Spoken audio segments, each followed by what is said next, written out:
Hello students, इस video में हम कवर करेंगे टॉट का meaning, definition, nature and components. तो चलिए शुरू करते हैं। सबसे पहले हम जानते हैं कि टॉट एग्जैक्टली होता क्या है। टॉट एक लैटिन टर्म है जिसका मतलब होता है ट्विस्टेड और क्रूकेड एक्ट। टॉट एक सिविल रॉन्ग है। दो तरह के रॉन्ग्स होते हैं, एक सिविल रॉन्ग और एक criminal wrong. Criminal wrong at large पूरी सोसाइटी को अफेक्ट करती है, for example murder, rape etcetera. Civil wrong एक पर्टिकुलर पर्सन को अफेक्ट करती है, फॉर एग्जाम्पल किसी पर्सन ने केयरलेस ड्राइविंग से दूसरे पर्सन की कार को हार्म कर दिया हो। अभी हम समझते हैं प्लेंटिफ एंड डिफेंडेंट का क्या मतलब होता है। प्लेंटिफ वो होता है जो लॉ सूट फाइल करता है, डिफेंडेंट वो होता है जिस पर सूट फाइल किया गया है। ये टर्म्स सिविल केसेस में यूज किए जाते हैं। लॉ ऑफ टॉट का मेन ऑब्जेक्टिव है इंजर्ड पर्सन को कंपनसेशन प्रोवाइड करना। अभी हम कुछ इंपॉर्टेंट डेफिनेशंस देखते हैं। सर जॉन सैलमन्स डेफिनेशन, इनके हिसाब से टॉट एक सिविल रॉन्ग है जिसकी रेमेडी कॉमन लॉ एक्शन होती है। ये इंजर्ड पार्टी को अनलिक्विडेटेड डैमेजेस पे करती है। ये सिर्फ breach of contract, breach of trust तक सीमित नहीं है, बल्कि एक वाइडर कॉन्सेप्ट है। आइए हम जानते हैं liquidated damages and unliquidated damages क्या होता है। लिक्विडेटेड डैमेजेस वो डैमेजेस होता है जो पार्टीज पहले से ही डिसाइड करती है अगर कॉन्ट्रैक्ट ब्रीच होती है तो।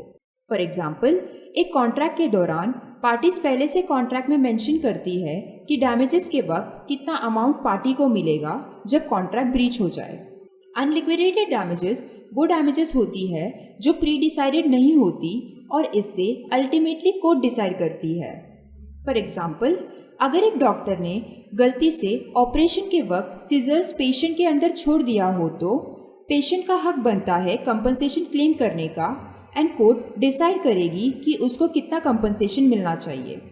फ्रेसर्स डेफिनेशन, इनके हिसाब से टॉट एक राइट इन रेम का वायलेशन है। राइट इन रेम एक ऐसा राइट है जो होल वर्ल्ड के अगेंस्ट है। जो राइट्स एक प्राइवेट इंडिविजुअल के अगेंस्ट होते हैं उसे कहते हैं राइट इन पर्सनम। एक प्राइवेट इंडिविजुअल का कंपनसेशन का राइट प्रोवाइड करता है एक इंजर्ड पार्टी को।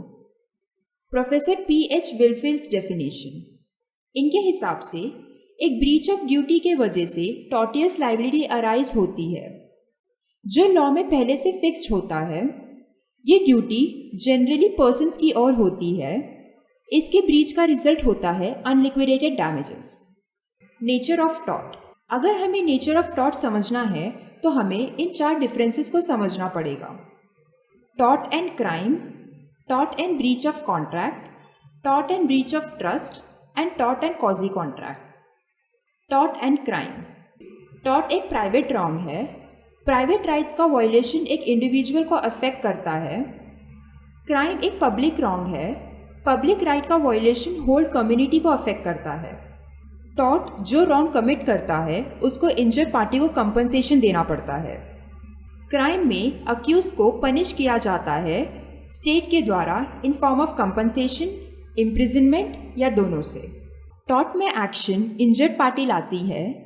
क्राइम में प्रोसीडिंग स्टेट के नाम पर कंडक्ट होती है। टॉट का ट्रायल सिविल कोर्ट में चलता है। क्राइम का ट्रायल क्रिमिनल कोर्ट में चलता है। Taught and breach of contract, taught को बिना कंसेंट के इन्फ्लिक्ट किया जाता है। कॉन्ट्रैक्ट को कंसेंट के साथ इन्फ्लिक्ट किया जाता है।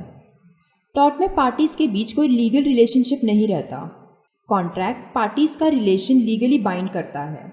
टॉट राइट इन रेम का वायलेशन है। ब्रीच ऑफ कॉन्ट्रैक्ट राइट इन पर्सनम का वायलेशन है। टॉट एंड कॉजी कॉन्ट्रैक्ट्स, पहले हम जानते हैं कि एक कॉजी कॉन्ट्रैक्ट क्या होता है। कॉजी कॉन्ट्रैक्ट एक ऐसा कॉन्ट्रैक्ट है जो फॉर्मली एग्जिस्ट नहीं करता लेकिन इम्पोज बाय लॉ होता है। फॉर एग्जाम्पल ए ने बी को फ्रूट्स डिलीवर किए। अब बी का ऑब्लिगेशन है कि वो ए को उसका प्राइस पे करे। यहाँ पहले कोई अग्रीमेंट नहीं हुआ था प्राइस को लेकर, लेकिन वो एक ऑब्लिगेशन बन जाता है। अगर बी प्राइस पे करने से मना कर दे तो ए स्यू कर सकता है बी को, भले ही कोई कॉन्ट्रैक्ट ना हो। टॉर्ट में जो राइट अराइज होती है वो अगेंस्ट द होल वर्ल्ड होती है। कॉजी कॉन्ट्रैक्ट में जो राइट अराइज होती है वो अगेंस्ट अ पर्टिकुलर पर्सन होती है। टॉर्ट में burden of proof affected party को होती है। कॉजी कॉन्ट्रैक्ट में बर्डन ऑफ प्रूफ उस पार्टी के पास होती है जिसने लॉस सफ़र किया हो। टॉर्ट में रेमेडी अनलिक्विडेटेड डैमेजेस होती है। कॉजी कॉन्ट्रैक्ट में रेमेडी लिक्विडेटेड डैमेजेस होती है। Tort and breach of trust. Tort का ओरिजिन इंग्लिश कॉमन लॉ है। इंग्लिश कॉमन लॉ एक अनरिटन प्रैक्टिस है जिसमें जजेस के ओपिनियंस को लॉ माना जाता है। ब्रीच ऑफ ट्रस्ट का ओरिजिन इक्विटी कोड्स है। टॉर्ट का रेमेडी है unliquidated damages. Breach of trust का रेमेडी है liquidated damages.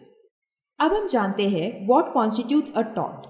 Constituents of tort, एक एक्ट जो लीगल राइट को वायलेट करता है वो एक रॉन्गफुल एक्ट होता है, लेकिन हर रॉन्गफुल एक्ट टॉर्ट नहीं होता है।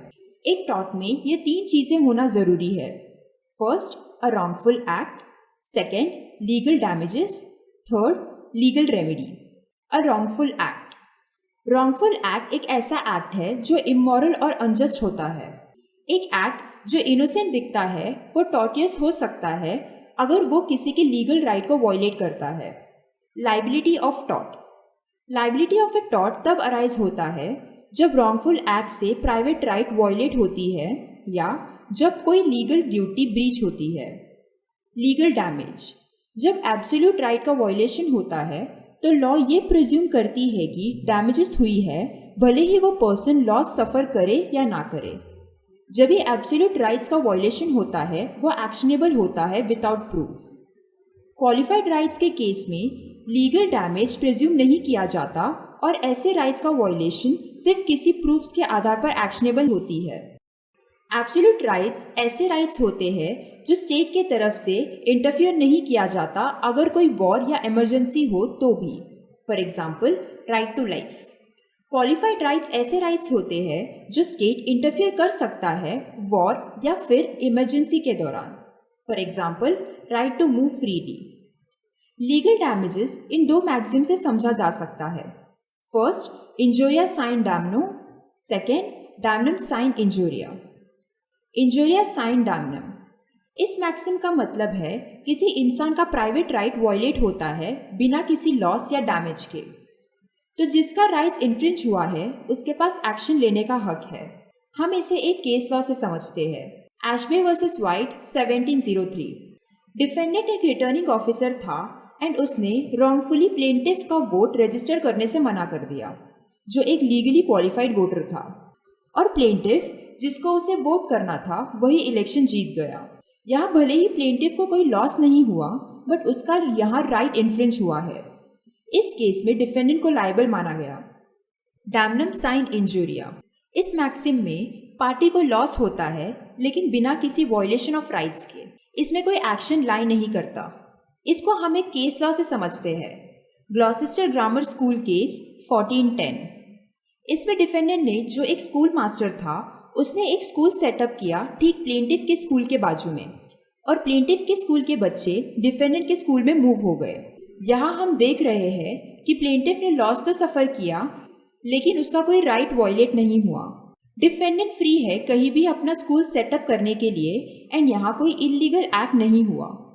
Legal remedy, the law of tort उबी जिस इबी रेमेडियम मैक्सिम को फॉलो करता है, जिसका मतलब है जहाँ राइट है वहाँ रेमेडी भी होगी, जिसका मतलब किसी चीज़ को डिमांड करने के लिए लीगल अथॉरिटी होती है। रेमेडियम का मतलब है राइट ऑफ एक्शन और मीन्स जो लॉ के द्वारा दिया गया है रिकवरी के लिए। लॉ ऑफ टॉर्ट में इंजर्ड पर्सन को कंपनसेशन देकर रेमेडी दी जाती है। कुछ इंपॉर्टेंट क्वेश्चंस देखते हैं। Define tort according to P.H. Winfield. What is Salmon's definition of tort? Explain the nature of torts. Explain in brief about legal damages with the help of case laws. तो ये थे tort की definition, meaning, nature और components. Please check the description box for more information about plea. Thank you.